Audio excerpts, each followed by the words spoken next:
kesulitannya terjadi justru airnya yang paling penting sampai bulan Juli nanti belum ada ditemukan di bawah tanah IKN itu kan. Jadi memang pada akhirnya kita mesti terangkan pada publik bahwa Jokowi menipu, Jokowi berbohong. Di mana dia mulai berbohong? Ketika AMDAL itu tidak dibuat atau AMDAL dibuat setelah keputusan politik. Nah itu juga kacau cara berpikirnya. Mestinya ada AMDAL dulu, baru ada keputusan politik. Nah sekarang masalah AMDAL itu muncul satu persatu. Idealisme diucapkan dalam kampanye tuh. Pak Jokowi nggak pernah mengajukan IKN sebagai proposal ideal dalam kampanye. Tiba-tiba ada. Artinya apa? Siapa yang suruh? Atau ambisinya tiba-tiba muncul, dia lupa apa yang dijanjikan. Atau ada dukun yang bisikin dia tuh. IKN mesti ada di Kalimantan. Jadi prinsipnya adalah ucapkan itu sebelum Anda terpilih. Supaya kita akan tagih setelah Anda terpilih. Nah sekarang Pak Jokowi bilang bahwa idealisme saya untuk membangun ibu kota negara bukan pilihan saya, tapi pilihan rakyat. Oke, kita cek, nggak ada soal. Kapan rakyat mengatakan IKN dipindahkan? DPR tidak. DPR tidak pernah membahas pemindahan IKN. DPR diminta Jokowi memastikan undang-undang pemindahan itu. Jadi setelah diputuskan baru minta legitimasi dari rakyat. Kan bohong namanya kan. Tanya pada Kompas pernah bikin survei, 80% bahkan 90% rakyat Indonesia mengatakan enggak, tidak setuju dengan pemindahan IKN. Jadi itu dasarnya itu. Jadi idealisme diajukan untuk ditagih. Sekarang kita mau tagih pada siapa itu? Nggak ada poin kita. Selain bahwa ambisi Pak Jokowi itu dihalangi oleh APBN.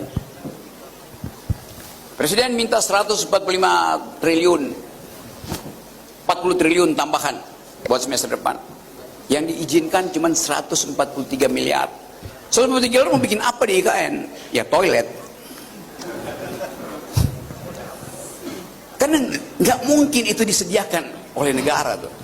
Jadi pasti Pak Prabowo tidak akan berkantor di IKN. Nggak mungkin ada APBN kita yang bolong. Kita masih Pak Prabowo mulai 20 Oktober dia udah di depannya kurang 800 triliun. Cari dari mana? Ya, itu pandangan kritis dari Bung Rocky Gerung sekaligus pesimisme ya dan kritiknya ya, tetapi ini sama seperti dulu kereta cepat yang dianggap akan mangkrak, ternyata sekarang selalu ramai dan dirasakan manfaatnya ya teman-teman, apalagi kalau bisa disambungkan sampai ke Surabaya. Wah, itu benar-benar canggih Indonesia ya, dan kita akan lihat keseriusan pemerintah ya, dalam hal ini Pak Prabowo melanjutkan yang dimulai Pak Jokowi sampai Pak Basuki ya, mantan Menteri PUPR di sini akan menjawabnya karena beliaulah penanggung jawab IKN sekarang ya teman-teman. Yang lainnya yang swasta, kami sampai sekarang ini sampai tahun 2024 investasi APBN kita sudah 86 triliun. 86 triliun. Untuk yang swasta yang sudah groundbreaking, yang sudah sedang dalam under construction 56 triliun. Ini nanti akan ada lagi swasta yang masuk. Jadi terus APBN dan KPBU dan swasta kan. Jadi optimistis yang katanya dibilang berhenti, udahlah nggak akan berlanjut. Nggak ada itu. Nggak ada ya? Nggak ada. Karena sudah seperti tadi hanya dulu kalau COVID-19 ya dulu ya. COVID-19 itu juga dulu semua refocusing untuk beli vaksin. Tapi prasarana kita jalan terus dengan strategi dicereng. Yang tadinya single year menjadi multi year. Dari 2 tahun menjadi 3 tahun. Dibagi. Tapi terus berjalan. Jadi saya kira menurut saya pengalaman-pengalaman begitu saya terapkan di IKN. Oke, Pak, ngomongin soal anggaran tadi, sepertinya tidak hanya APBN saja, tapi juga ada pembiayaan-pembiayaan dari yang lain, dari swasta, kemudian ada dari juga lembaga. Sudah ada beberapa KPBU yang mengusulkan prakarsanya di jalan, baik jalan maupun perumahan, baik dari BUMN maupun dari swasta murni, dari Intiland, dari Sojitz, dari India Karya untuk jalan. Yang Jepang itu ya? Iya. Oke. Itu sudah. Pak, ini Pak, yang lagi rame ini Pak, Kemarin tuh sempat ada salah satu pengusaha yang bilang bahwa dia itu menanamkan investasinya di sini karena ingin menyelamatkan wajah presiden. Tanggapannya Pak?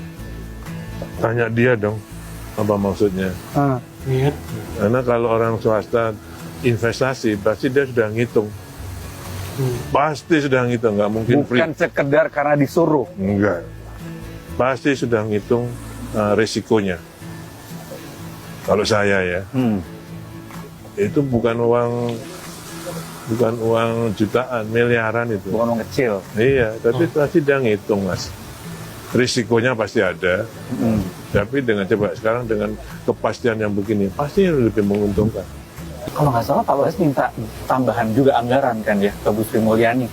Iya, karena pada saat nyusun anggaran 2025 dulu itu dengan 6,3 itu kita menyelesaikan yang sudah dikerjakan oleh PU, kemudian kita kerjakan. Nah, dengan perintah Bapak Presiden untuk pembangunan yudikatif dan legislatif, kita hitung semua, kita jadikan 2025, 26, 27. Nah, 25 ini butuh 8,1. Ternyata masuk butuh 8,1 itu. Ya, Kata Bu Sri Mulyani apa Pak? ya akan diusahakan. Akan diusahakan. Iya. Karena pertemanan jadinya langsung diain. Bukan. Karena perintah, Deket banget nih. perintah Presiden kalau Iya, mau iya. bangun, kalau nggak ada anggarannya gimana?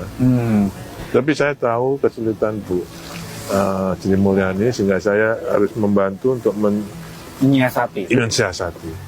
Pak, apa sih arahannya Pak Prabowo untuk pembangunan IKN ini? Selain tadi ya, memang jelas perintahnya adalah ekosistem legislatif dan yudikatif. Lanjutkan, Lanjutkan. ya, Statementnya setegas itu. lanjutkan dan percepat.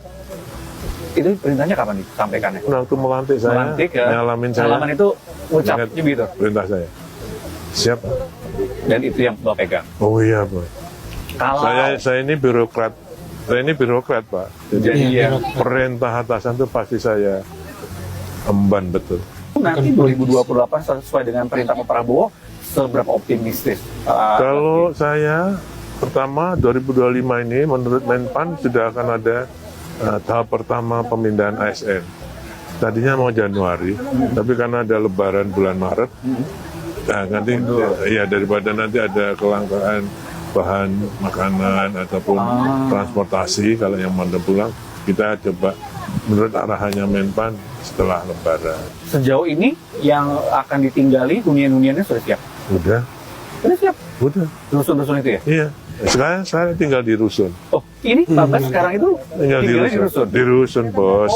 Di rusun bos, kata Pak Bas tadi, begitu santai dan ya seperti dikatakan Pak Bas, beliau adalah seorang birokrat ya, jadi gak banyak neko-neko tapi pekerjaan selesai. Ini luar biasa ya, Pak Bas Menteri PUPR yang banyak menyelesaikan proyek-proyek besar di zaman Pak Jokowi, difokuskan untuk IKN. Jadi ini keseriusannya, tidak ada IKN itu mangkrak, tapi terus dicarikan alternatif percepatan-percepatan di tengah segala tantangan APBN kita, yang Pak Prabowo juga memfokuskan pada pembangunan manusia lewat makan siang, makan bergizi. Jadi ini adalah alternatif-alternatif, upaya-upaya, siasat-siasat agar IKN ini terus berlanjut ya, agar selesai. Jadi luar biasa ya teman-teman. Ya itu saja video kali ini. Terima kasih buat teman-teman yang sudah menyimak sampai selesai. Sampai jumpa di video saya selanjutnya.